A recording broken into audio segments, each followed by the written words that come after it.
carrots. So yung dalawang ingredient natin, imimix natin. So ilipat natin sa bowl.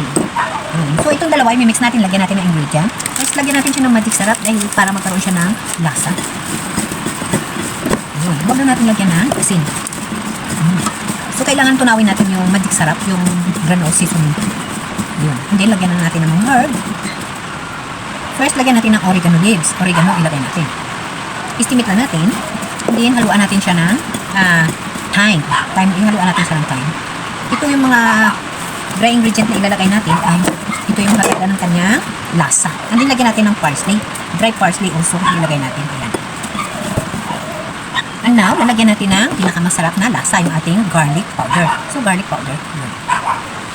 So, imimix natin hanggang sa ma-absorb yung lasa ng mga dry ingredient ang garlic powder. Also, maglagay tayo ng Spanish paprika para pag atin na siya na ilagay sa ating air fryer, maganda tingnan. Okay, air fryer natin siya lulutuin. Ayan, kailangan may Spanish paprika para hindi sa maputlaan. Now, kaya natin siya kahit 5 minutes and then bago natin ilagay sa air fryer. So, ayan na. Okay. So, ilagay na natin sa air fryer. So, itong mushroom powder, i-estimate nyo lang. Nilagyan ko lang isa ng sauce ng ating pork na pinalambot. Ito yung sauce natin. So, again, strainer ko lang yung ating pork. Napalambot na natin yan.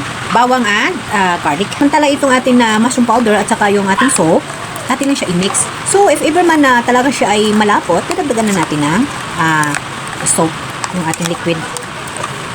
So, habang yung ating patatas and yung carrots natin is dito sa atin air fryer. So, malapit na siya maglambot.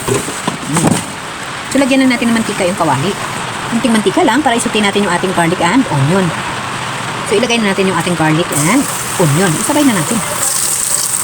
So, atin lang siya lutuin. Huwag natin siyang tunugin o ipa-brown. Yung maluluto lamang siya dahil luto na yung ating pork. So, ito siya luto lang. Huwag siya iba-brown. And now, luto na. Ilagay na natin yung ating pork. So, dahan-dahan lang ang ating saol. Atin na siya ihalo.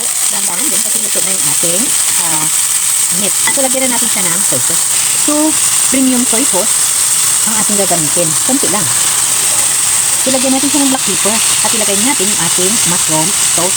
Ilagay natin yung ating mushroom sauce, i-off natin muna kasi para makokontrol natin yung lapot. So, pag malapot siya, lagyan natin siya ng water. Yun. So guys, automatic na nilagay natin yung natira natin na soap stock. So, ito siya. Pakuluan natin hanggang sa mag-absorb sa ating pork yung lasa ng mushroom. So, pakuluan na natin. So, ito na siya.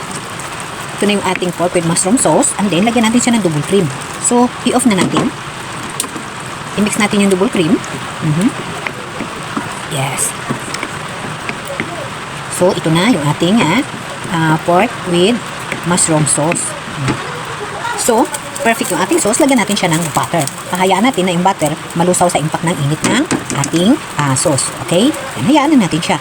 And then, magre-ready na tayo ng ating spiral pasta. And then, spiral pasta yung ating gagawin na kasama ng ating pork with mushroom sauce. Ito yung spiral. So, pakuluin na natin yung ating tubig. So, ito na yung ating herb vegetables, yung potato and carrots. Itatapis lang natin yan sa ating pasta with mushroom sauce.